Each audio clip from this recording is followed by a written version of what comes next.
সূর্যের প্রখরতা মিলিয়ে গিয়ে পড়ন্ত বিকেলের দেখা মিলেছে। পশ্চিম দিগন্তে হেলে পড়ছে সূর্য, হয়তো কিছুক্ষণের মাঝে নিজ দায়িত্বে সমাপ্তি ঘটিয়ে হারিয়ে যাবে সে। নিঃশব্দে নিঃসঙ্গতার মাঝে বাড়ি ফিরে কারোর সাথে কথা বলেনি আন্নিকা। কক্ষে প্রবেশ করেই দরজা বন্ধ করে দিয়ে মেঝেতে বসে হাঁটুতে মুখ লুকিয়ে ফুপিয়ে কান্না করছে সে। মনের মাঝে মেঘ জমেছে তার। শুভ্রের সাথে অন্য কোনো মেয়েকে কিছুতেই মেনে নিতে পারছে না সে। হৃদয়ে অন্তর্দহন শুরু হয়েছে। শুভ্রকে হারানোর ভয়ে অস্থির করে তুলছে তাকে। তাকে ছাড়া যেন নিঃশ্বাস নিতেও কষ্ট হচ্ছে আন্নিকার।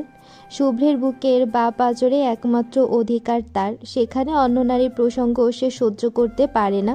রাইমা মেয়েটাকে তার সেদিন পার্টি থেকেই খুব একটা পছন্দ না। তার স্বভাব গায়ে পড়া স্বভাব। শুভ্রের প্রতি তার চাহনি একজন মেয়ে হিসেবে তার অর্থ ঠিকই বুঝতে পেরেছিল আন্নিকা। সেই থেকে মনে ভয় জন্মেছে আন্নিকার, শুভ্রকে হারিয়ে ফেলার ভয়। তার উপর আবার আজকে রাইমা ও শুভ্রকে একত্রে দেখে তার এই ভয় তীব্র আকার ধারণ করেছে। তাই নিজেকে আর না তো নিজের আবেগ অনুভূতিকে সামলাতে পেরেছে আন্নিকা, যার ফলশ্রুতিতে এরূপ আচরণ করেছে সে। প্রায় অনবরত 10 মিনিট ধরে দরজা ধাক্কাচ্ছে শুভ্র। বেশ ধৈর্য নিয়ে ডাকছে আন্নিকাকে, তবুও কণ্ঠে রয়েছে তীব্র এক অদ্ভুত তীক্ষ্ণতা ও কঠোরতা। ছেলেকে এভাবে দরজা ধাক্কা দিতে দেখে সুমি খান দ্রুত পায়ে এগিয়ে গেলেন তার দিকে। শুভ্রের ডাক শুনেই তিনি নিজ কক্ষ থেকে বেরিয়ে এসেছেন। শুভ্রতা বাড়িতে নেই, কোনো এক ফ্রেন্ডের বাড়িতে গিয়েছে সে, তাই এই সময়ে তার দেখা মিলল না। সাহিল খান এখনও অফিস থেকে ফেরেনি, তাই তারও দেখা মিলল না। সুমি খান ছেলের কাছে এসে কিছুটা অবাক কণ্ঠে বলল, কি হয়েছে বাবা, এভাবে দরজা ধাক্কা ধাক্কি করছিস কেন? আর আর্নিকা মা দরজা বন্ধ করে বসে আছে কেন? তোরা কখন আসলি? তোদের না শপিংয়ে যাওয়ার কথা, তাহলে এত তাড়াতাড়ি আসলি কেন? শুভ্র শান্ত দৃষ্টিতে তাকালো তার মায়ের দিকে। এত প্রশ্নের উত্তরে নিজ অল্পভাষী ব্যক্তিত্ব বজায় রেখে শান্ত কণ্ঠে বলল, কালকে যাবো আম্মু। সুমি খান এবার শান্ত কণ্ঠে বললেন। আর্নিকার কি হয়েছে? শুভ্র মায়ের কথায় বন্ধ দরজার পানে তাকালো একবার, ফের মায়ের পানে তাকিয়ে শান্ত স্বরে বলল, না কিছু না। সুমি খান চিহ্নিত হলেও কিছু বললেন না। আর হয়তো তাদের ব্যক্তিগত ব্যাপার, কথাটি ভেবেই আর কিছু বললেন না তিনি। ধীর পায়ে চলে গেলেন সেখান হতে। স্বামী স্ত্রীর ব্যাপারে কথা না বলাই উত্তম মনে করলেন তিনি। শুভ্র এবার বন্ধ দরজার পানে তাকিয়ে কিছুটা উচ্চস্বরে বলল, আর্নিকা, লাস্ট বার বলছি, দরজা খোলো। কথাটি বলে কিছু সময় অপেক্ষা করল শুভ্র। ইতিমধ্যে চোয়ালদয় শক্ত হয়ে এসেছে তার, রক্তিম হয়ে উঠেছে আখিজোড়া। এত সময় দমিয়ে রাখা রাগটা যেন মাথা চাড়া দিয়ে উঠেছে তার। এবার আর ধৈর্য রাখতে পারল না শুভ্র, হাত উঠালো বেশ জোরে ধাক্কা দেওয়ার জন্য। তবে তার উদ্দেশ্যে বাধা দিয়ে খট করে আওয়াজ তুলে কক্ষের দরজা খুলে গেল সম্পূর্ণ। শুভ্র হাত নামিয়ে ঘরের ভেতর প্রবেশ করার আগে দ্রুততার সাথে তার বুকের উপর ঠাঁই হলো আন্নিকার। হঠাৎ ঘটনায় 2 কদম পিছিয়ে গেল শুভ্র। আন্নিকা দুহাতে শুভ্রের গলা জড়িয়ে ধরে বুকের মাঝে মুখ লুকিয়ে নিঃশব্দ অশ্রু বিসর্জন দিচ্ছে। মাঝে মাঝে অস্পষ্ট স্বরে কিছু বিড়বিড় করে চলেছে মেয়েটি। শুভ্রের আকাশ ছোঁয়া রাগ কর্পূরের ন্যায় উবে গেল যেন। শান্ত হলো মন ও মস্তিষ্ক। এক হাতে আন্নিকার কোমর পেঁচিয়ে ধরে শক্ত করে নিজের সাথে জড়িয়ে রাখলো তাকে। অপর হাত আন্নিকার মাথায় বুলিয়ে দিতে দিতে ধীর পায়ে কক্ষে প্রবেশ করলো শুভ্র। কক্ষে প্রবেশ করে এক হাতে দরজা লক করে সোফার কাছে নিয়ে গেল আন্নিকাকে। তাকে বসাতে চাইলে বসলো না সে, বরং হাতের বাঁধন দৃঢ় করে নিজেকে গুটিয়ে নিল শুভ্রের পুরুষালী বক্ষে। শুভ্র নিজেও বাধা দিল না, নিবিড়ভাবে তাকে লুকিয়ে নিল নিজের মাঝে। মাথার উপর আদরে হাত বুলিয়ে দিয়ে শান্ত কণ্ঠে বলল, কান্না থামাও, নাহলে আমার থেকে দূরে গিয়ে কান্না করো। আনিকার অশ্রুধারা বন্ধ করল না, আবার শুভ্রের থেকে দূরেও গেল না। শুভ্রের বুকে মাথা রেখে এপাশ ওপাশ করে চোখের জল নাকের জল মুছে কান্নারত কণ্ঠে বলল, আপনি আমার বলুন, আপনি আমার। আমি কিভাবে তোমার হলাম? আনিকা এবার হেঁচকি তুলে বলল, আপনি আমার স্বামী, 3 কবুল বলে বিয়ে করা বর আমার, অর্ধাঙ্গ, পবিত্র বন্ধনে আবদ্ধ আমরা। আপনি আপনি আমার শুধু বলুন। শুভ্রের ওষ্ঠ কণার মাঝে হাসির রেখা দেখা গেল, মুখ বিবর গম্ভীর করে রাখল সে। ভারী কণ্ঠে বলল, এই বিয়ে না তুমি মানো না? আমাকে বড় হিসেবে মানো না তাহলে? আর্নিকা শুভ্রকে আবার নিবিড়ভাবে জড়িয়ে ধরে, যেন বুকের মাঝে ঢুকে যেতে পারলে তার শান্তি হতো। আমি বললেই হলো নাকি? আপনি আমার বর, এটাই শেষ কথা, আর কিছু জানি না আমি। কেন জানো না? জানি না। নিশ্চুপ নীরবতা পালন করলো শুভ্র, তবে তা স্থায়ী হতে দিল না আর্নিকা। বলল, ওই মেয়েটা কেন আপনার কাছে আসে? ও আমার থেকে আপনাকে কেড়ে নিবে? আপনি কি ওর হয়ে যাবেন শুভ্র? বেশ করুণ শোনালো তার কণ্ঠ, হারানোর ভয় স্পষ্ট তাতে। শুভ্র শুনল সম্পূর্ণ মনোযোগ দিয়ে, তারপর ধীর কণ্ঠে বলল, যাকে নিজের হৃদস্পন্দন অধিকারিণী করেছে তাকে ছেড়ে অন্য কারোর কিভাবে হব বলো তো? আর্নিকা তার বুক থেকে মাথা উঁচিয়ে তাকালো, তার পুরুষালী গাম্ভীর্যে ভরা মুখ পানে অবুঝ দৃষ্টি তার, যেন বুঝালো, আমি আপনার কথার কিছুই বুঝিনি, খারাপ লোক। শুভ্র চোখে হাসলো, দুহাতে মেয়েটির কোমর পেঁচিয়ে ধরে ঝুঁকে এসে তার কপালে কপাল ঠেকিয়ে বলল, তুমি আজন্মকাল এইভাবেই অবুঝ থেকে মায়াবিনী। আমি না হয় তোমার এই অবুঝ দৃষ্টির মায়ে হারাবো আমার উপস্থিতি। আনিকার চোখে মুখে এবার বিস্ময় ছড়ালো, তার গম্ভীর মুখ খারাপ লোকের কাছে এমন কাব্যিক কথা ঠিক বিশ্বাসযোগ্য হলো না তার। কান্না ভুলে অবাক নয়নে তাকিয়ে থাকলো তার দিকে, তার দৃষ্টি দেখে শুভ্র হালকা গলা ছেড়ে বলল, কান্নাকাটি থামিয়ে ফ্রেশ হয়ে এসো, যাও। শুভ্রের কথা শুনেও শুনল না আনিকা, সে অবাক কণ্ঠে বলল, আপনি এমন কথাও বলতে পারেন? শুভ্র জবাব দিল না, সোফার উপর আরাম করে বসে শান্ত দৃষ্টিতে তাকালো অর্ধাঙ্গিনীর পানে। তার দৃষ্টিতে কেঁপে উঠল আনিকা, এলোমেলো কণ্ঠে বলল, না মানে আর কি শুভ্র তার দিকে স্থির দৃষ্টি রেখে শান্ত কণ্ঠে বলল, রাইমাকে আমার সাথে দেখে এমন রিয়েক্ট করলে কেন? কিছু সময়ের ভুলে যাওয়া কথা মনে পড়তেই আধার নামলো আন্নিকার আদলে, মাথা নত করে দাঁড়িয়ে থাকলো সে। শুভ্র আবারও বলল, রাইমা আমায় জড়িয়ে ধরলে তোমার কে? আর্নিকার এবার রাগ হলো, হুট করে এসে শুভ্রের দিকে ঝুঁকে তার শার্টের কলার চেপে ধরে দাঁতে দাঁত চেপে বলল, আমার কি? হ্যাঁ আমার কি? আমার অধিকারে অন্য কেউ দখলদারি করবে আর আমি মেনে নিব? প্রথমে এই মেয়ের হাত পা ভাঙবো, তারপর আপনার, বুঝেছেন? আপনি আমার এটাই শেষ কথা। শুভ্র আর্নিকার কথায় যেন চোখে হাসলো, হঠাৎ মেয়েটার কোমর পেঁচিয়ে ধরে তাকে সোফায় ফেলে তার দিকে ঝুঁকে পড়ল সে, কপালে কপাল ঠেকিয়ে বাঁকা হেসে বলল, yes, I am yours and you are mine, only mine, my heartbeat. হঠাৎ ঘটনায় চমকে উঠেছে আর্নিকা, ভয়ও পেয়েছে মেয়েটা। তা কাটিয়ে উঠতে না উঠতেই শুভ্রের কথায় তার দিকে তাকালো সে। মানুষটার কণ্ঠ গম্ভীর, শুনলেও তার দৃষ্টিতে একরাশ মায়া অনুভবের দোলাচাল দেখতে পেল সে। তার মনের হাজারো প্রশ্নের নীরব উত্তর খুঁজে পেল এই গভীর দৃষ্টির মাঝে। আর কিছুই বলল না আর্নিকা, নীরবতার মাঝেই যেন নিজের প্রশ্নের সমাহার ও অনুভূতি বুঝতে ব্যস্ত দুটি মানুষ। হাজারো অব্যক্ত কথা যেন ব্যক্ত হলো দুজনের মাঝে। নীরব নিশ্চুপ এই নীরবতার মাঝে গোধূলি লগ্নের আগমন চারিদিক গড়ে তুলেছে শান্ত ও শীতল। তবু যেন রাস্তাঘাটে ব্যস্ততার এই শীতল পরিবেশ হয়ে উঠেছে দুর্বিষহ। কেউ বা সারাদিনের ক্লান্ত শরীর নিয়ে বাড়ির পথে অগ্রসর হয়েছে, হয়তো তার প্রিয়তমা স্ত্রী অপেক্ষারত তার জন্য, তাই তো তার বাড়ি ফেরার এত তাড়া। কেউ বা এখনও কাজে লিপ্ত, রাস্তার পাশের ফাস্টফুডের দোকানে ভিড় বাড়ছে ধীরে ধীরে। কেউ বা হাঁকডাক করে নিজের দোকানের পণ্য বিক্রয় করে। আবার প্রেমিক প্রেমিকা যুগল হাতে হাত ধরে এগিয়ে চলেছে উদ্দেশ্যহীনভাবে, যেন তাদের কোনো তাড়া নেই কোনো বাধা। কখনো বা হাতে থাকা গোলাপ রজনীগন্ধা গেঁথে দিচ্ছে প্রেমিক তার প্রেমিকার খোপায়। মেয়েটি লজ্জায় মাথা নিচু করে মুচকি হাসছে। আবার কখনো হাঁটতে হাঁটতে আলতোভাবে তার হাত আলতো করে নিচ্ছে নিজের হাতের ভাঁজে। গাড়িতে বসে সেদিকে নিশ্চল নিশ্চুপ দৃষ্টিতে তাকিয়ে আছে ঈশা। তার পাশেই ড্রাইভিং সিটে বসে আছে অনিক। গাড়ির ব্যাক সিটে অনেকগুলো শপিং ব্যাগ, একটু আগেই অনেক নিজে পছন্দ করে কিনেছে সবগুলো। আশরাফের সাথে রেস্টুরেন্টে কথা বলে সেখান থেকে বেরিয়ে ঈশার সাথে আর একটা কথা বলেনি অনেক। নিজ পছন্দ মতো শপিং করেছে সে, শুধু নিজের জন্য নয় ঈশার জন্য করেছে, তবে একটাও কথা বলেনি ঈশার সাথে। ঈশা নিজে থেকে কিছু বললেও হ্যাঁ বা না ছাড়া আর কোনো কথা বলেনি সে, ঠিকভাবে তার দিকে তাকায়নি পর্যন্ত, যেন ঈশা নামের কোনো রমণী যে তার সাথে আছে সেদিকে কোনো খেয়ালই নেই তার।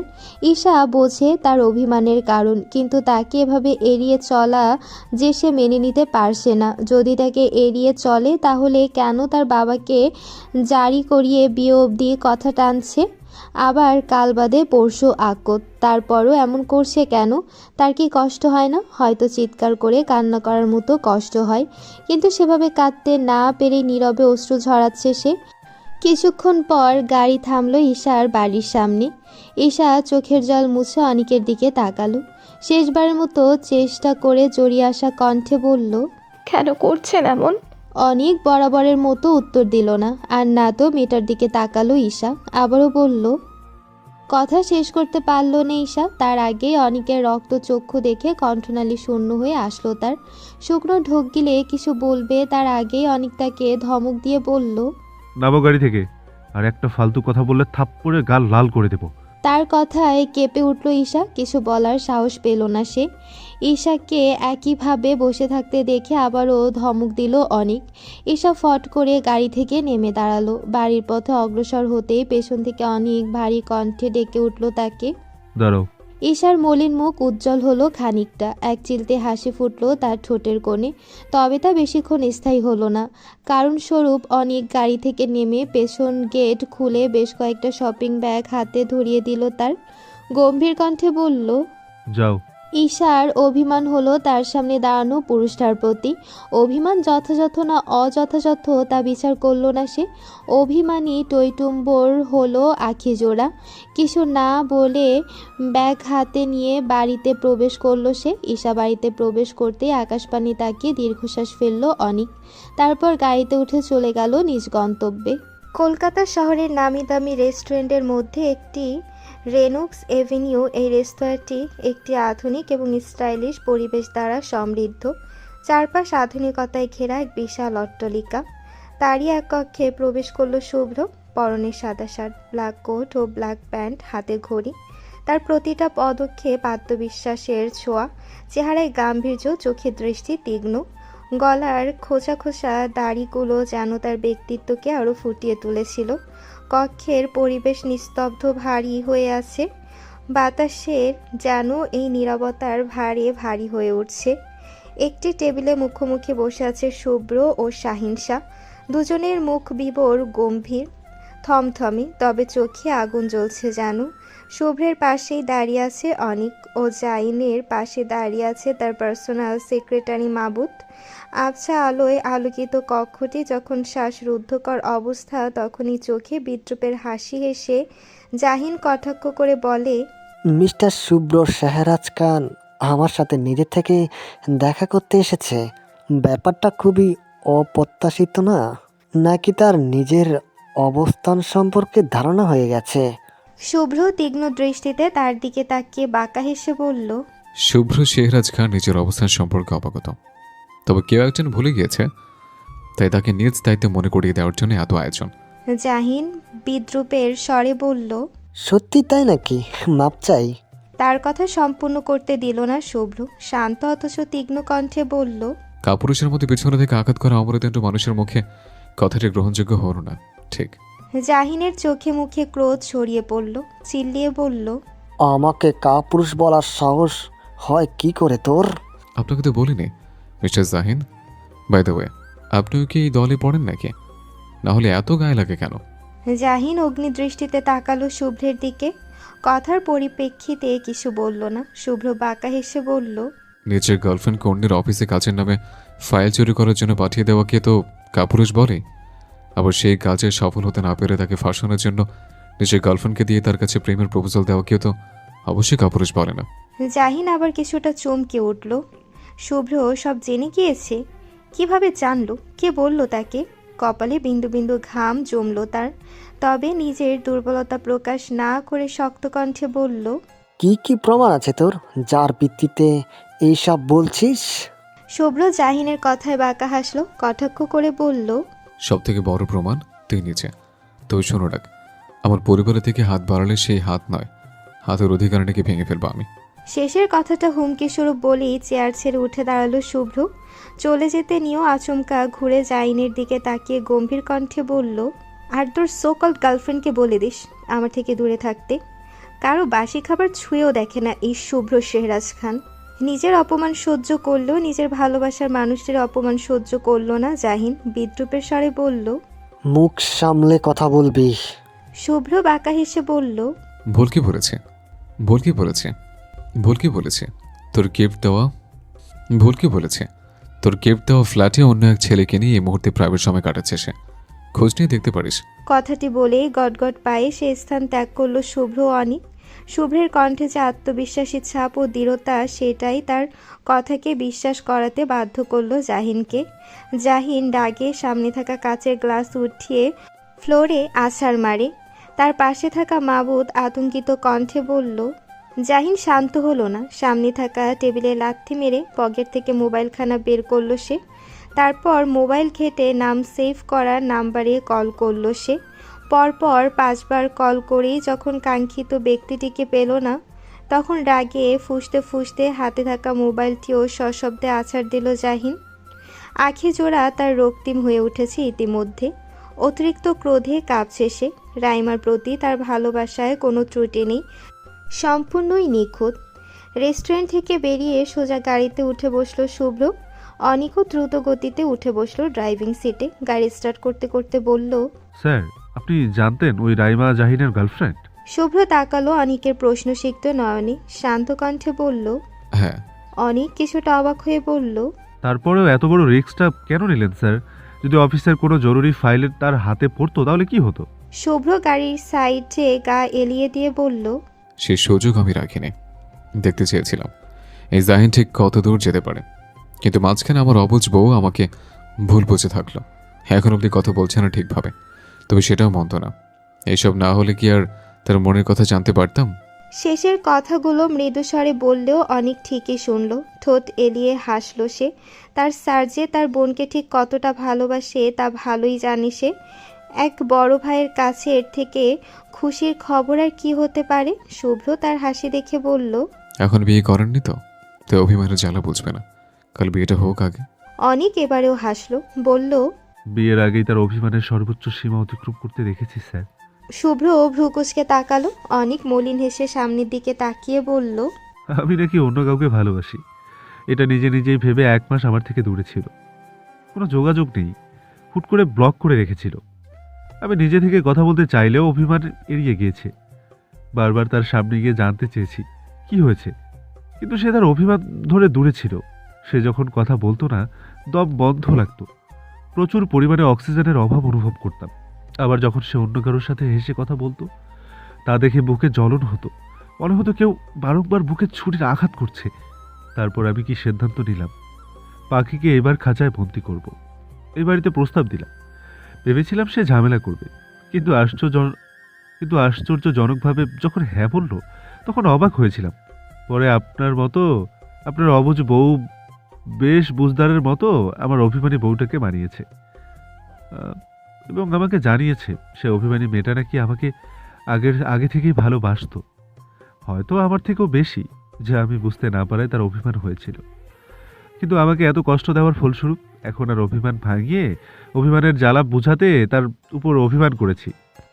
ঠিক অভিমান নয়, অভিমানে নাটক করছি।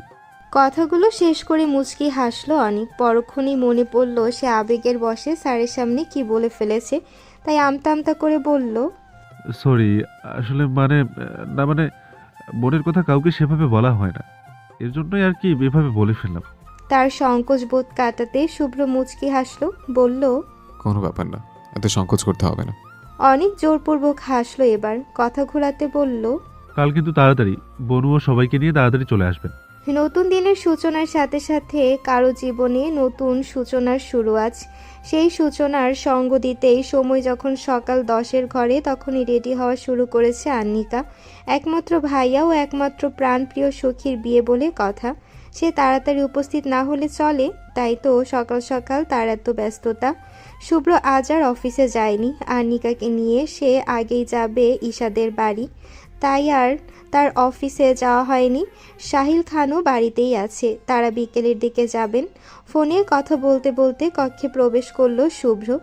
এতক্ষণ সে বাড়ির বাইরে বাগানে ছিল। কক্ষে প্রবেশ করতেই যেন খেই হারালো সে। কয়েকটা হার্টবিট মিস করলো মনে হয়। হাত থেকে ফোনটা পড়ে যেতে যেতেও বেঁচে গেল।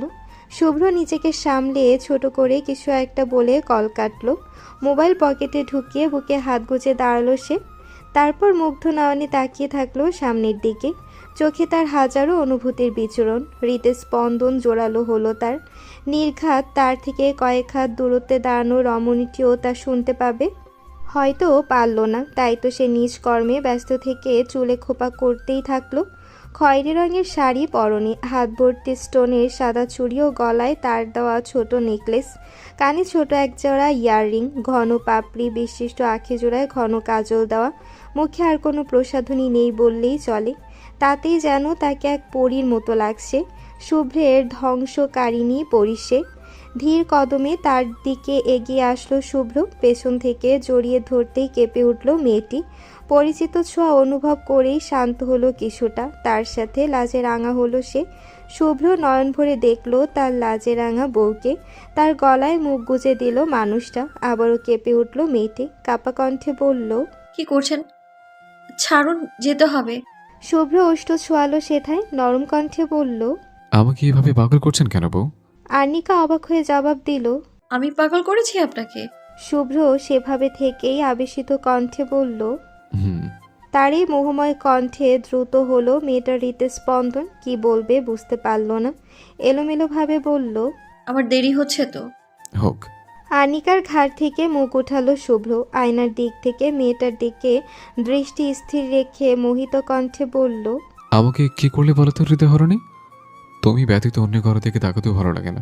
আর্নিকা এলোমেলো দৃষ্টি ফেলে নিজেকে সামলে আমতা আমতা করে বলল। আমাদের যেতে হবে, প্লিজ চলুন। শুভ্র তার কথার উত্তর না দিয়ে অর্ধাঙ্গিনীর কপল দেশে ওষ্ঠজোড়া ছুঁয়ে দিয়ে বলল, আর কত অপেক্ষা করবো বউ? আর কত ধৈর্য রাখবো? এবার যদি কোনো ভুল করে তাহলে কি তুমি রাগ করবে? আনিকা বুঝলো না তার কথার অর্থ। কি বলছে এ লোকটা? কিসের অপেক্ষা, কিসের ধৈর্য বলছে? আনিকা ভ্রুকুচকে তাকালো আয়নায় তার আপন মানুষটির প্রতিবিম্বের দিকে। শুভ্র তার বোকা বইয়ের কাণ্ডে মুচকি হাসল। আচ্ছা, সত্যি কি সে বোকা, নাকি তার সংস্পর্শে এসে মেয়েটা এমন অবুঝ হয়? শুভ্র মেয়েটার কোমর পেঁচিয়ে নিজের দিকে ঘোরালো। তার কপালে ওষ্ঠ ছুঁয়ে বলল, বেশি ভাবতে হবে না বউ। আমি ধৈর্য হারালে নিজের অধিকার নিজেই বুঝে নেব। তুমি নিজেকে সামনে রাখো। এইভাবে এত রূপে আমার সামনে আসলে নিজের বিপদ তুমি নিজেই ডাকবে। আনিকা হয়তো বুঝলো, আবার তার কথার অর্থ লাজে রাঙা হলো সে। এলোমেলো দৃষ্টি ফেলে লজ্জা সংবরণের চেষ্টা চালালো মেয়েটি।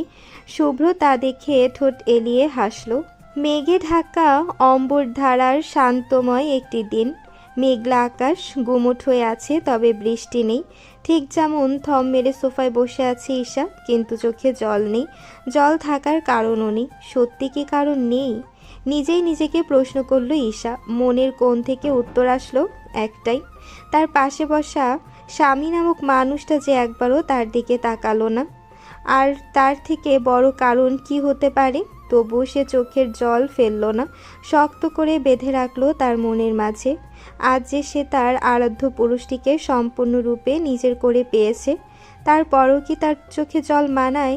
বেশ অপ্রত্যাশিত হয়েও প্রত্যাশিতভাবে ঈশা ও অনিকের বিয়ে সম্পূর্ণ হয়েছে একটু আগে। দুজনেই নিশ্চুপ, তবে চোখে তাদের হাজারো স্বপ্ন, হাজারো রাত জাগা কল্পনায় বাস্তবিক পদার্শন নিঃশব্দে দেখছে তারা। এক আকাশ সমান অভিমান নিয়ে নতুন এক পথ চলা শুরু দুই মন। একই সুতোয় বাঁধল দুই মানব মানবীর জীবনধারা। ঈশা আর চোখে দেখে চলেছে তার আরাধ্য পুরুষটিকে, যে এখন সম্পূর্ণরূপে তার আপন পুরুষ, তার ব্যক্তিগত পুরুষটিকে। পুরুষটি যে মারাত্মকভাবে আজ ধরা দিয়েছে তার সামনে।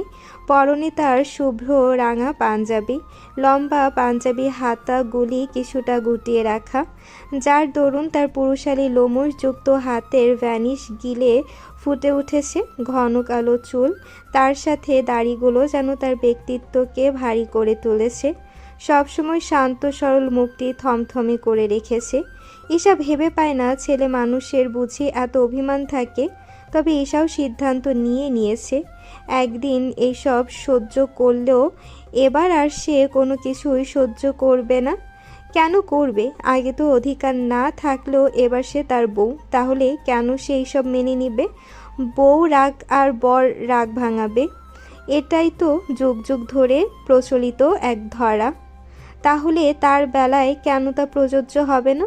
অবশ্যই তা তাকে প্রচলিত করতে হবে। নিন ভাবি, আমার পার্মানেন্ট ভাবি হওয়ার খুশিতে মিষ্টি মুখ করুন। আর্নিকার কথায় কিছুটা অপ্রস্তুত হয়ে তার দিকে তাকালো ঈশা। মুচকি হেসে তার বাড়িয়ে দেওয়া মিষ্টি থেকে এক টুকরো মুখে নিল সে। লজ্জায় কিছু বলল না। আর্নিকার ডাকে লজ্জা লাগছে তার। আগে এভাবে ডাকলো সবার আড়ালে থাকতো, কিন্তু এখন তো এই মেয়ে ঘর ভর্তি মানুষ তাদের সবার সামনে ডাকছে, তাহলে কি তার লজ্জা লাগবে না? ঈশাকে মিষ্টি খাইয়ে অনিকের সামনে সে মিষ্টিটুকু ধরলো আর্নিকা, খেতে বলল তাকে। অনিক তাকালো তার দিকে। অন্য সময় হলে হয়তো না করতো সে, তবে এবার নিষেধ করলো না। মুখে নিল মিষ্টিটুকু। তার প্রেয়সীরূপী বউয়ের ছোঁয়াটুকু ফিরিয়ে দিল না সে। একে একে দেখি সব আপু আমার হাবি হয়ে যাচ্ছে। কি ব্যাপার বলো তো আর্নি ভাবি? পাশ থেকে শুভ্রতার কথায় আর্নিকা মুচকি এসে ঈশার পাশে বসতে বসতে বলল, ঈশা তোমার আপু হলেও আমার কিন্তু আগের থেকেই ভাবি ছিল, তাই না ভাবি? শেষের কথাটা ঈশার দিকে তাকিয়ে সুর তুলে বলতেই চোখ রাঙালো মেয়েটা। একে তো তার পাশে বসায় তাকে চেপে গিয়ে অনিকের গা ঘেঁষে বসতে হয়েছে, তার উপর আবার তারই এসব কথা। তার দৃষ্টি দেখে আর্নিকা আবারও হাসলো। ধীর কণ্ঠে ঈশার কানে কানে বলল, তুমি অনুমতি দিলে ওকে জানাই। ভাবি তুমি কিভাবে আমার ভাবি ছিলে? ঈশা আবারও চোখ রাঙিয়ে তাকাতেই আর্নিকা ভ্রুজোড়া নাচাতেই হেসে ফেলল সে। আর তার সেই হাসি বরাবরের ন্যায় আর চোখে দেখল অনিক। বউকে সে বেশ কয়েকবার দেখে নিয়েছে, বলা চলে সবটা সময় লুকিয়েই তাকে দেখে গিয়েছে অনিক। তবে বুঝতে দেয়নি কাউকে, বিশেষ করে ঈশাকে। তার তো নজর ফিরছে না রমণীর উপর থেকে। অফ হোয়াইট ও গোল্ডেন কালারের সংমিশ্রণের শাড়িতে যে মেয়েটাকে অসম্ভব মায়াময় লাগছে তা কি জানে এই নারী? তার সাথে হালকা গোল্ডেন কালারের বড় একটা ওড়না মাথায় দেওয়া, হাতে গলায় কানে সিম্পল কিছু সোনার গহনা, মুখে হালকা প্রসাধনী ও ঠোঁটে গাঢ় লিপস্টিক, চোখে কালো কাজল। এতটুকুতেই তাকে যেন এক অপরূপা তৈরি করেছে। অনেকের ইচ্ছে করছে সব কিছু ভুলে তাকে নিজের বুকে চুপটি করে আগলে নিয়ে সেথায় বন্দি করে রেখে দিতে। পরক্ষণে মনে পড়ে সে যে রাগ করে আছে, তাই এই কাজটি আপাতত পরবর্তী সময়ের জন্যই তুলে রাখা থাক। অভিমানের পালা শেষ করে না হয় সব কিছু একবারে পুষিয়ে নিবে সে। কথাটি ভেবে মুচকি হাসল অনিক। ঈশাদের বাড়িতে এই মুহূর্তে উপস্থিত রয়েছে খান পরিবারের সবাই। চৌধুরী পরিবার তো থাকবেই, তার সাথে ঈশার নানু বাড়ির কিছু লোকজন, তার সাথে মাত্র মামা মামি ও তাদের ছেলে মেয়ে। এই কয়েকজনকে সাক্ষী রেখে ঈশা ও অনিকের বিয়ে সম্পূর্ণ হয়েছে। তারপর বড়রা সবাই কথাবার্তা বলে সিদ্ধান্ত নিল আগামী মাসের 5ই সেপ্টেম্বর বিয়ের অনুষ্ঠান হবে। অনিক ও ঈশার সাথে আর্নিকা ও শুভ্রেরও বিয়ের অনুষ্ঠান হবে একই দিনে। আজ 1 তারিখ, তাদের হাতে সময় শুধু 1 মাস। তাদের কথায় সম্মতি জানালো অনিক। শুভ্র জানালো তার কোনো অসুবিধা নেই। তার সাথে ঈশার বাবা জানালেন মেয়েকে তিনি 1 মাস পর একেবারেই তাদের হাতে তুলে দেবেন, ততদিন মেয়ে তার কাছেই থাকবে। এ কথা ঈশা ভেবেছিল অনিক কিছু বলবে, তার ধারণা ভুল করে অনিক এই কথায় নীরব সম্মতি জানিয়েছিল। ঈশাও লোক লজ্জায় কিছু বলতে পারেনি, তবে অনিকের উপর তার রাগ হয়েছিল। অন্যদিকে এতক্ষণ ঈশার সাথে মজা করলো, নিজের বিয়ের কথা উঠলে কিছুটা লজ্জা পায় আর্নিকা, আবার খুশি হয়। 2 বান্ধবী একসাথে বউ সাজবে ভেবে। তার এই লাজে রাঙা হাসি একজন খুবই যত্ন সহকারে পরোক্ষ করে মনের মাঝেই রাখলো। রাতে খাওয়া দাওয়া শেষ করে সবাই যখন যাওয়ার প্রস্তুতি নিচ্ছে তখন ঈশার কক্ষে আসে অনিক। ঈশা সবে ওয়াশরুম থেকে বেরিয়েছে। অনিককে দেখে কিছুটা অবাক হয় সে। এতক্ষণ সে নিচেই ছিল, ওয়াশরুমে যাওয়ার জন্যই উপরে এসেছিল। ঈশাকে ওয়াশরুমের দরজার সামনে দাঁড়িয়ে থাকতে দেখে অনিক তার দিকে এগিয়ে গেল। সব কিছু ভুলে জাপটে ধরল তার অর্ধাঙ্গিনীকে। ঈশা অবাক হলো, সেই সাথে অনিকের অতটা কাছে আসায় কেঁপে উঠল সে। হাত পা কাঁপতে শুরু করে দিয়েছে তার। কিছুক্ষণ পর তাকে ছেড়ে দিয়ে কোনো কিছু না বলে ঠিক যেভাবে এসেছিল সেভাবে নিঃশব্দে চলে যাওয়ার জন্য পা বাড়ায় অনিক, তবে যেতে দেয় না ঈশা। অনিকের হাত টেনে ধরে রাখে সে। অনিক ফিরে তাকায়, ঈশার ছলছল আঁখি জোড়ায় নজর পড়তেই চোখ সরিয়ে নেয় সে। এই অসহায় চাহনি তাকে বড্ড পীড়া দেয়। ঈশা অনিকের দিকে তাকিয়ে রইল কিছুক্ষণ, তারপর ভাঙা কণ্ঠে বলল, কেন করছেন এমন? অনিক আঁখি জোড়া বন্ধ করে ঢোক গিলে কঠোর কণ্ঠে বলল। ছাড়ো, যেতে হবে আমায়। ঈশা জেদ দেখিয়ে বলল, না, ছাড়বো না। আবার যেতে হবে, সবাই অপেক্ষা করছে। ঈশা আবার হুট করেই রেগে গিয়ে অনিককে তার দিকে ঘুরিয়ে তার পাঞ্জাবির কলার চেপে ধরে রাগান্বিত কণ্ঠে বলল, এই, একদম আর আমার সামনে এইসব নাটক করবেন না। আগে সহ্য করেছে, আর করব না। এবার আপনাকে আমি বুঝাবো বউয়ের জ্বালা কত প্রকার ও কী কী। আমাকে ইগনোর করার ফল বোঝাচ্ছি আপনাকে। অনিক তার শান্তশিষ্ট বইয়ের এমন আচরণে অবাক হলো, চোখ বড় বড় করে তাকালো তার দিকে। এটা কি তার শান্তশিষ্ট একটু আগে কবুল বলা বউ, নাকি কোনোভাবে পাল্টে গেল? তার ভাবনার মাঝে ঈশা আবারও বলল, আমাকে আপনার দরকার নেই না? ঠিক আছে, একবার ওই বাড়িতে যেতে দিন, তারপর কত ধানে কত চাল আপনাকে আমি সব বোঝাবো। কিছুক্ষণ আগেই বাড়ি ফিরেছে আন্নিকারা। রাত তখন প্রায় 10টা। দিনের থমথমে পরিবেশ কাটিয়ে বাইরে ঝড়ো হাওয়ার সাথে ঝিরিঝিরি বৃষ্টি শুরু হয়েছে ততক্ষণে। কক্ষে প্রবেশ করে লাইট অন করে অন্ধকার ঘরে আলোয় আচ্ছাদিত করলো আন্নিকা। তারপর হাতে থাকা মোবাইল ও পার্স টেবিলের ওপর রেখে হাতের চুড়ি, ইয়ারিং ও চুলের খোপা খুলে শাড়ির আঁচলের পিন খুলতে খুলতে সে এগিয়ে গেল বেলকনির দরজার দিকে। বাইরে তখন ঝিরিঝিরি বৃষ্টি মুষলধারে বৃষ্টিতে রূপান্তরিত হওয়ার তোড়জোড় শুরু করেছে। আনিকা দরজা খুলে যেতেই শীতল ঠান্ডা এক বাতাস গায়ে লাগলো তার। মৃদু কেঁপে উঠল সে। দেহ মন জুড়ে এক শান্তির স্রোত বইল।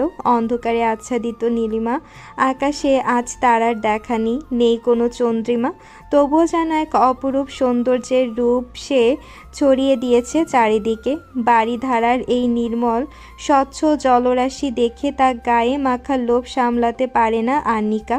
এই বৃষ্টির প্রতি অদ্ভুত এক লোভ তার। বৃষ্টির ফোঁটায় নিজেকে মিলিয়ে দিতে না পারলে শান্তি হয় না তার। সে হোক দিন বা রাত, তার জন্য যে কতবার মায়ের বকা খেয়েছে তার ঠিক নেই।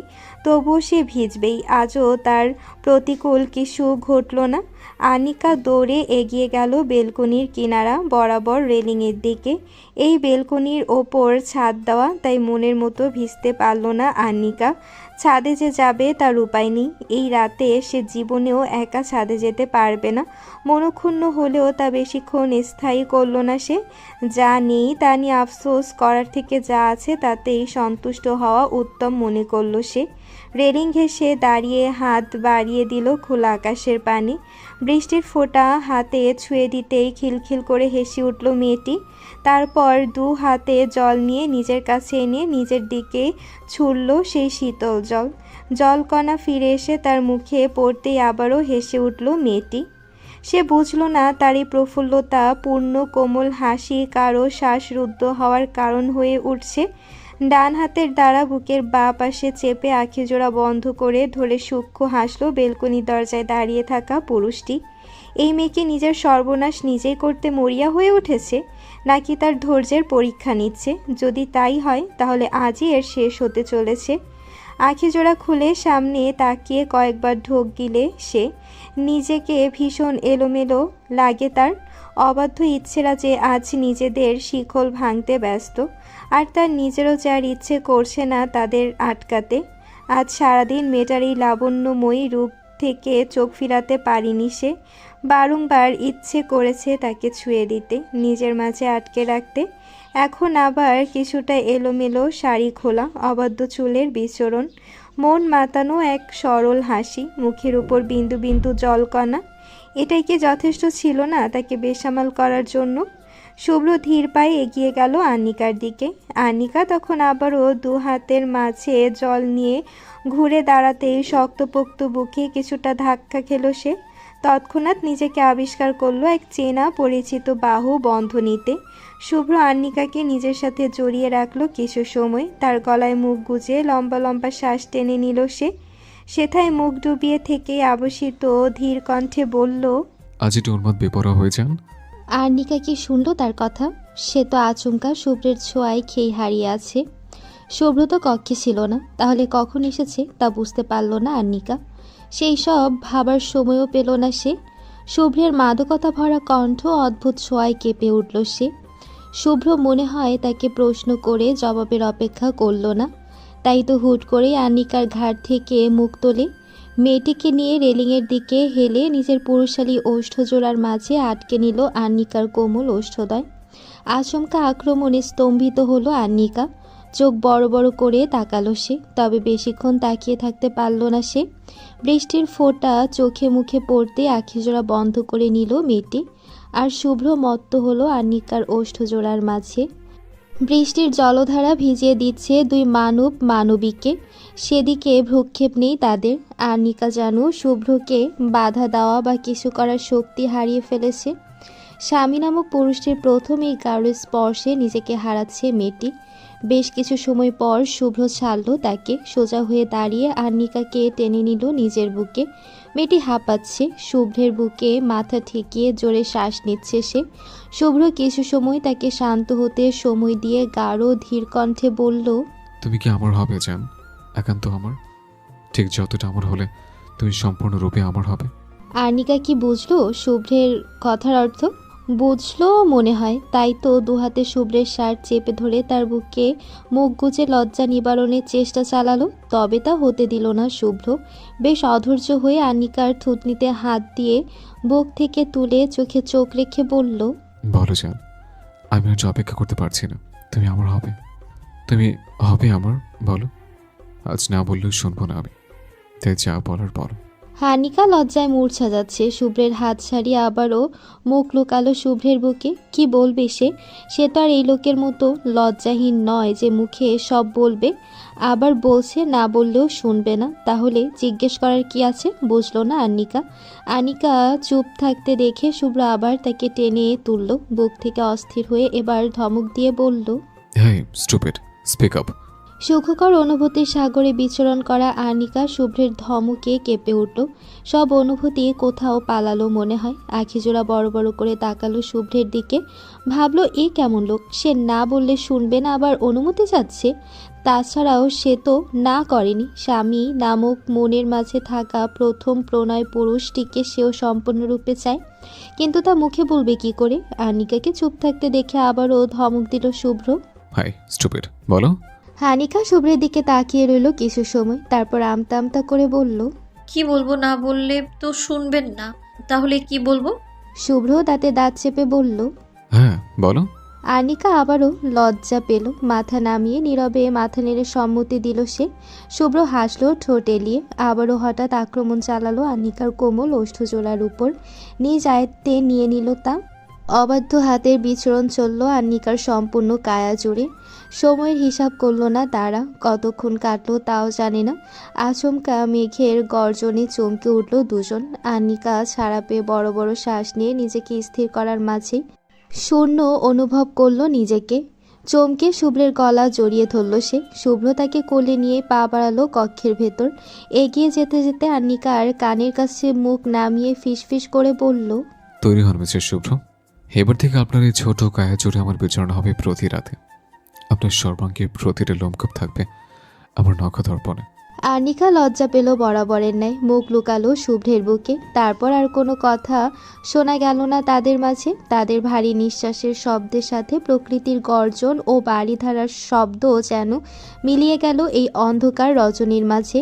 সেই সাথে হারালো দুজন মানবী এক ভিন্ন সুখকর দুনিয়ায়। সময়ের হিসেব করল না তারা, শুধু হারালো একজন অন্যজনের মাঝে। অন্ধকারচ্ছন্ন গভীর রাত, মাঝে মাঝে বিদ্যুতের ঝলকানিতে আলোকিত হয়ে উঠছে চারপাশ। তার সাথে প্রবল ঝড়ো হাওয়া ও ভারী বর্ষণ। প্রাকৃতিক এক ধ্বংসকারী রূপ ধারণ করেছে আজ। নিজ কক্ষের সোফার উপর বসে আছে আশরাফ। বিশাল বড় কক্ষের বড় জানালা খোলা, তা দিয়ে বিদ্যুতের ঝলকানির আলোয় কিছু সময় পর পর আলোকিত হচ্ছে কক্ষটি। প্রবল বাতাসে জানালার পাশে শুভ্র রাঙা পর্দাটি উড়ছে নিঃছন্দে। মাঝে মাঝে বৃষ্টির ফোঁটা গড়িয়ে পড়ছে ঘরের মাঝে। সেদিকে কোনো ভ্রুক্ষেপ নেই আশরাফের। সে বিধ্বস্ত এক ব্যর্থ প্রেমিকের ন্যায় বসে আছে একধানে। হাতে তার গিটার, তবে ঠিক সুর তুলছে না সে। হাতে নিয়ে বসে আছে পরিপাটি করে রাখা চুলগুলো এলোমেলো, পরনে টি শার্ট ও ঢিলে ঢালা প্যান্টটা কুঁচকানো। আজ যে তার মনের মাঝে অবস্থিত নারীটি চিরতরের জন্য অন্যের হয়ে গেছে, এই কথাটি মানতে পারছে না সে। সেদিন রেস্টুরেন্টে অনিকের কথা সে প্রথমে বিশ্বাস না করলেও ঈশাকে অনিকের বউ বলে পরিচয় করে দেওয়ার সময় যখন মেয়েটি নির্দ্বিধায় আত্মবিশ্বাসের সঙ্গে অনিকের হাত ধরেছিল, আশরাফ তখন বুঝেছিল মেয়েটা তাকে খুব সূক্ষ্মভাবে জানিয়ে দিয়েছে সে অনিকের কে ও তার কাছে এই পুরুষের অবস্থান। তারপরেও তো সে চেষ্টা করেছিল বিধ্বস্তের ন্যায় অশান্ত মন নিয়ে যখন বাড়ি ফেরে তখন ছটফট করতে করতে নিজেকে শান্ত করতে না পেরে কল করেছিল ঈশার নাম্বারে। পরপর 3 থেকে 4 বার কল করার পর রিসিভ করেছিল ঈশা। তখন আশরাফ ভঙ্গুর কণ্ঠে জিজ্ঞেস করেছিল, অনেক যা বললো সব সত্যি? তখন মেয়েটা লম্বা শ্বাস নিয়ে বেশ শান্ত কণ্ঠে বলেছিল, হ্যাঁ আমি তার হবু বউ, আর সামনের শুক্রবার থেকে শুধুই বউ। আমি ভালোবাসি তাকে, আজ থেকে নয়, সে বহুদিন আগে থেকে। হয়তো সে আমাকে ভালোবাসার আগে থেকে বা তারও পর থেকে। ভালোবাসার কোনো সময়বিধি জানি না আমি, শুধু জানি ভালোবাসি। তাকে ছাড়া অন্য কাউকে কল্পনাও করতে পারি না আমি। নিদারুণ সংকোচহীন স্বীকারোক্তি যেন তার পরবর্তী কথা সে জানত, তাই তাকে আগেই কথার দ্বারা সাবধান করে দিল। সুষ্ঠু নিরূপণভাবে তাকে সরে যেতে বলল তাদের দুজনের মাঝ থেকে। তাকে আর কিছু বলার সুযোগ না দিয়ে কল কেটে দিয়েছিল ঈশা। আশরাফ আবারও কল করতে গিয়েও করেনি। কোথাও একটা প্রবল বাধা আটকে দিয়েছে তাকে। সেদিন মেনে নিলেও আজ মানতে পারছে না সে। আশরাফ আখিজোড়া বন্ধ করে লম্বা শ্বাস টানল, নিজের মাঝে বিড়বিড় করে বলল, নিজেকে ভালো রাখতে তোমাকে ভালোবেসেছিলাম, আজ তোমাকে ভালো রাখতে তোমায় ভালোবাসা ছাড়লাম। এক কঠিন নিষ্ঠুর কথাগুলো বলল আশরাফ। বললেই কি ভালোবাসা ছেড়ে দেওয়া যায়? যায় না হয়তো। তাই তার এই কথা রাখতে এসে পাশ থেকে তার মোবাইলখানা উঠিয়ে আগামী 1 সপ্তাহের মাঝে তার কানাডার ফ্লাইট বুকিং করলো সে। ভালোবাসা ছাড়তে না পারলেও দেশ তো ছাড়তে পারবে। তাকে অন্য কারোর সাথে দেখার থেকে দূরে গিয়ে তাকে ভোলার চেষ্টা করা সহজ হবে। কানাডার একটি মাল্টিন্যাশনাল কোম্পানির বেশ উচ্চ পদের একটি জবের অফার পেয়েছিল সে। তবে এতদিন সেটা গুরুত্ব না দিলেও আজ সেদিকেই মনোযোগ দিল সে। দিনের শুরু প্রতিদিন সূর্য উদয়ের সাথে হলেও আজ সূর্যের দেখা মেলেনি সকালবেলা। রাতের বৃষ্টির রেশ এখনও কাটেনি। নীলিমা আকাশে ঘন কালো মেঘের আনাগোনা কমেনি এখনও, তাই সূর্যের দেখাও মেলেনি। সকাল 8টা বাজলো, চারিদিক মেঘাচ্ছন্ন থাকায় সেই ভোর সকালের মতোই পরিবেশ। মোবাইলে রিংটনের শব্দে ঘুম হালকা হলো শুভ্রের। আঁখের জোড়া বন্ধ রেখেই হাত বাড়িয়ে বিছানার পাশে টেবিলে রাখা মোবাইলখানা নিতে চাইল শুভ্র। চেষ্টা চালানোর মাঝে রিংটন বন্ধ হলো। শুভ্র তার হাত সরিয়ে নিতেই আবারও সশব্দে বেজে উঠল। তা ভ্রু যুগল কুঁচকে আবারও হাত বাড়ালো শুভ্র। কিছু সময় পর পেয়েও গেল কাঙ্ক্ষিত বস্তুটি। কল রিসিভ করে কানে নিল সে। ওপাশ থেকে ভেসে এলো অনিকের নমনীয় শান্ত কণ্ঠ, গুড মর্নিং স্যার। মর্নিং।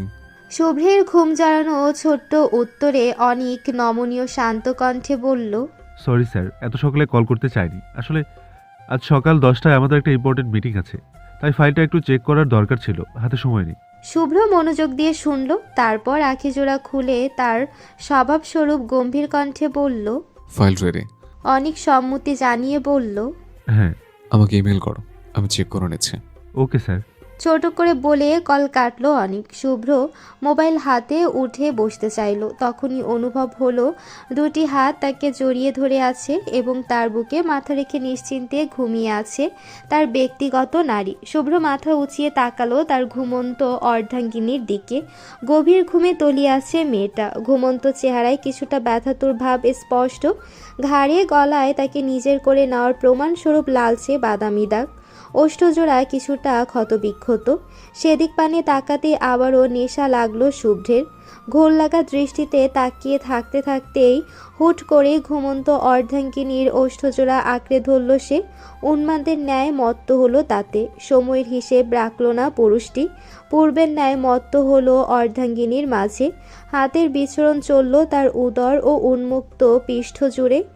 ঘুমের ঘোরে অক্সিজেনের অভাব অনুভব করতে ছটফট করে উঠল আর্নিকা। আঁখি জোড়া ভয় ও বিস্ময়ে আবির্ভূত হলো। চোখ বড় বড় করে তাকালো তার সামনে থাকা উন্মাদ পুরুষটির পানে। শ্বাস আটকে আসতে চাইলে দুহাতে ধাক্কা দিতে থাকলো তাকে। শুভ্র প্রথমে না ছাড়লো, এক পর্যায়ে বিরক্ত হয়ে ছাড়লো তাকে। বলল, সমস্যা কি? এমন করছো কেন? কথাটি বলতে বলতে আনিকার দিকে তাকালো। আনিকাকে বড় বড় শ্বাস নিতে দেখে কিছুটা অনুশোচনায় দগ্ধ হলো তার মন। সময় নিয়ে মেয়েটা শান্ত হলে তার কপালে ওষ্ঠচোরা ছুঁয়ে দিয়ে নাকের নাক ঘষে শুধালো। ঘুম কেমন হয়েছে? আনিকা অদ্ভুত চোখে তার দিকে তাকালো। মনে মনে স্বামী নামক পুরুষটিকে কয়েকটা কথা শুনিয়ে দিতেও ভুলল না সে। তাকে সারা রাত ঘুমোতে না দিয়ে এখন জিজ্ঞেস করছে ঘুম কেমন হয়েছে। যত সব ঢং নয় কি? কথাগুলো ভেবে মনে মনে মুখ বাঁকালো মেয়েটা, তবে লজ্জায় কিছু বলতে পারল না। তার ভাবনার মাঝে শুভ্র তার গলায় মুখ গুজে বলে, তুমি সত্যিই ছলনাময়। এই একটা ডাকে বরাবরের ন্যায় এবারও আনিকার রাগ হলো। সব ভুলে তেজি কণ্ঠে বলল, কি ছলনা করেছি হ্যাঁ, যে বারবার এমন ছলনাময়ী বলেন? জানেন কাকে ছলনাময়ী বলে? যার মিথ্যে প্রেম করে ধোকা দিয়ে চলে যায় যারা, তাদের বলে ছলনাময়ী। আমি কি? কথা শেষ করতে দিল না শুভ্র। সেভাবে থেকে মৃদু স্বরে বলল। সেটার সুযোগ তুমি পাবে না জান। আনিকা আগের ন্যায় বলে উঠল। তাহলে বলেন কেন? শুভ্র ঘাড় থেকে মাথা উঠিয়ে তাকালো আন্নিকার দিকে। মেয়েটা যেন হাঁপ ছেড়ে বাঁচল। শুভ্র ঠোঁটের কোণে হাসি ঝুলিয়ে বলল, বলবো না। কাল যেভাবে ছলনা করে আমাকে নিজের করে নিলে, তারপরেও বলবো না। এবার লজ্জায় মরি মরি অবস্থা হলো আন্নিকার। সে করেছে সব। এত বড় মিথ্যা অপবাদ মানা যায়, আবার লজ্জায় কিছু বলাও যায় না। কি করবে আন্নিকা? তার এই অবস্থার মাঝে শুভ্র বলল, তোমাকে আমি ভালোই ভেবেছিলাম, কিন্তু তুমি তো দেখি এক রাতে আমার ইচ্ছে ধারণ করলে। এ কেমন কথা? আর সইতে পারল না মেয়েটা। রাগী দৃষ্টিতে তাকালো এই নির্লজ্জ পুরুষের পানে। শুভ্র তার দৃষ্টি অগ্রাহ্য করল না। একই ভঙ্গিমায় বলল, মিথ্যে কি বলেছি? হ্যাঁ, যেভাবে বৃষ্টিতে ভিজে আমাকে সিঁড়ি। কথা কান্না শেষ করতে দিল না মেয়েটা। এক হাতে শুভ্রের মুখ চেপে ধরে অন্যদিকে তাকিয়ে রাগী কণ্ঠে বলল, চুপ করুন, অসহ্য নির্লজ্জ পুরুষ কোথাকার। শুভ্র বাঁকা হাসলো। তার মুখের কাছে রাখা মেয়েটার হাতে ওষ্ঠচোরা ছুঁয়ে দিতে সে তার রাগী দৃষ্টি আরও কিছুটা দৃঢ় করল। শুভ্র হাসলো। এই মেয়েটার রাগী দৃষ্টি তার কাছে বেশ লাগে। যখন রাগের কারণে তার নাকের ডগা লাল হয়ে ওঠে তখন মনে হয় তাকে বিনা লবণ মরিচে খেয়ে ফেলতে, এবং যখন নাকের পাঠা ফুলে ওঠেও চোখ ছোট ছোট করে তীক্ষ্ণ দৃষ্টিতে তাকায়, তখন যেন সেই দৃষ্টি তার বুকে গিয়ে বেঁধে। রক্তিম আভাস ছড়ানো গালগুলো তাকে বেসামাল করে। তাই তো এই রূপ দেখার জন্য বারংবার রাগিয়ে দেয় মেয়েটাকে। মেয়েটাও হয়েছে রাগী। অল্পতে রেগে আগুন হয়ে যায়। আনিকা ততক্ষণে শুভ্রের থেকে ছাড়া পেতে ছটফট শুরু করেছে। শুভ্রকে দূরে ঠেলতে ঠেলতে বলছে, ছাড়ুন বদলোক, উঠবো আমি, ছাড়ুন। শুভ্র ছাড়ল না। দু হাতের বাঁধন আর একটু দৃঢ় করে হেয়ালি করে বলল, ওটা কি করবে? থাকো এভাবে। আনিকা মানল না, ছটফট করতে থাকলো। এক পর্যায়ে শুভ্র হাতের বাঁধন আলকা করলো। তৎক্ষণাৎ উঠে বসতে চাইলো আনিকা, তবে উঠে বসতেই নিজের পানে নজর পড়লে আবারও ফট করে চাদরের নিচে ঢুকে পড়ল সে। লজ্জায় দুহাতে গায়ের চাদর মুড়িয়ে মাথা পর্যন্ত ঢেকে নিল সে।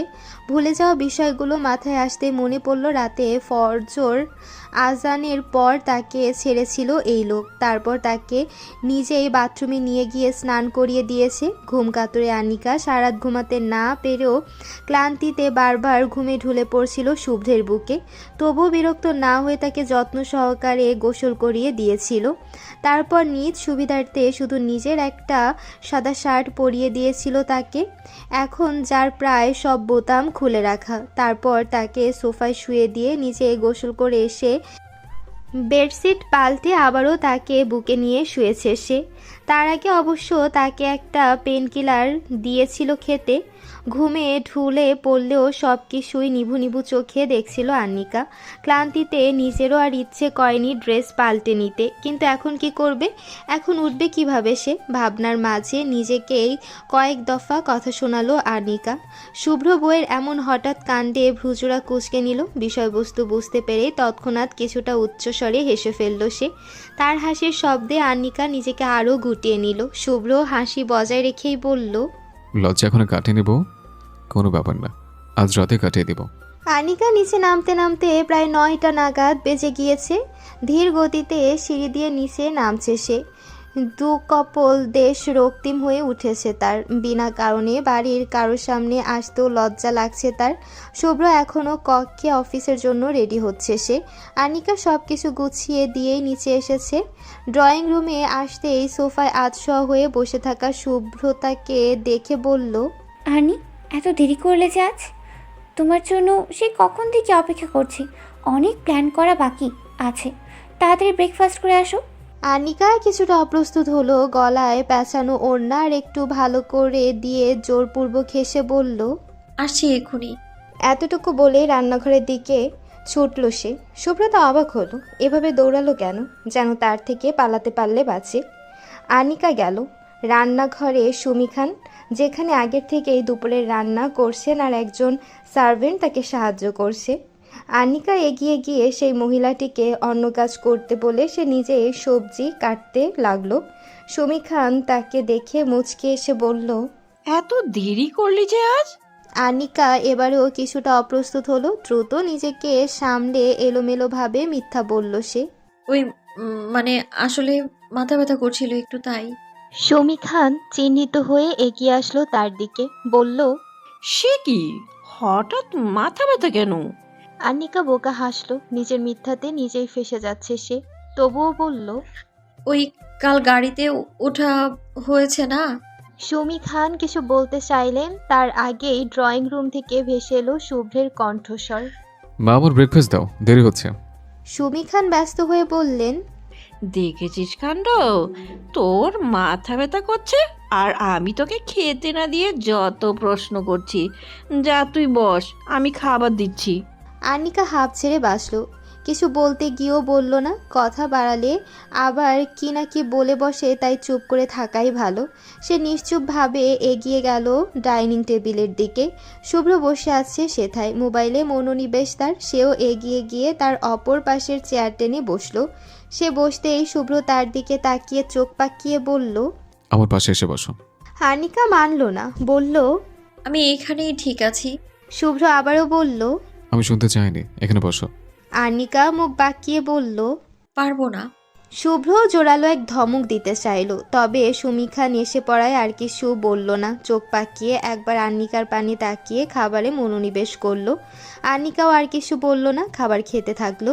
খাওয়া শেষে শুভ্র সোফায় গিয়ে বসলো। আনিকা কিছুটা সময় নিয়ে খাওয়া শেষ করে ড্রয়িং রুমে আসতেই কোনো আগাম বার্তা ছাড়াই শুভ্র উঠে আনিকাকে জড়িয়ে ধরে কপালে তার পুরুষালী ওষ্ঠ ছুঁয়ে দিল। বাঁকা হেসে অত্যন্ত ধীর কণ্ঠে ফিসফিসিয়ে বলল, তৈরি থেকো যান, রাতে তোমার সবটুকু লজ্জা হরণ করব। আনিকা তবদা খেলো। শীতল পরশ বইল দেহ মন জুড়ে। কিছু বলার ভাষা খুঁজে পেল না। নিজেকে সামলে উঠতেই বুঝতে পারল শুভ্র বাড়ির বাইরে বেরিয়ে পড়েছে ইতিমধ্যে। ঠোঁটের কোণে সূক্ষ্ম হাসি দেখা মিলল তার। তারপর এগিয়ে গিয়ে সোফার সামনে যেতেই নজরে পড়ল শুভ্র তার অবাক চোখের চাহনি। আনিকা অস্বস্তিতে পড়ল। তাকে আরও অস্বস্তিতে ফেলতে শুভ্রতা অবাক কণ্ঠে বলল, আল্লাহ, আমি কি দেখলাম? আমার এই রাখি ভাইয়া এমন রোমান্টিক হয়ে গিয়েছে। শুভ্রতা কিছু শুনতে না পারলেও জড়িয়ে ধরা ও মিস করা দেখেছে সে। তবু আন্নিকা অসহায় বোধ করলো। এমনি আজ তার লজ্জা করছিল, তার উপর আজ আবার এই লোক এই কাণ্ড করলো। এমন তো না যে আজ প্রথম, আগেও এমন করতো, কিন্তু সেটা একান্তে, আর আজ কিনা সবার সামনে। আর কেউ দেখেনি তো। কথাটা মাথায় আসতেই চারিদিকে নজর ফেরালো মেয়েটা। আশেপাশে আর কাউকে না দেখে স্বস্তির নিঃশ্বাস ফেলে সে। তারপর শুভ্রতার দিকে তাকাতেই একটু হাসার চেষ্টা করে।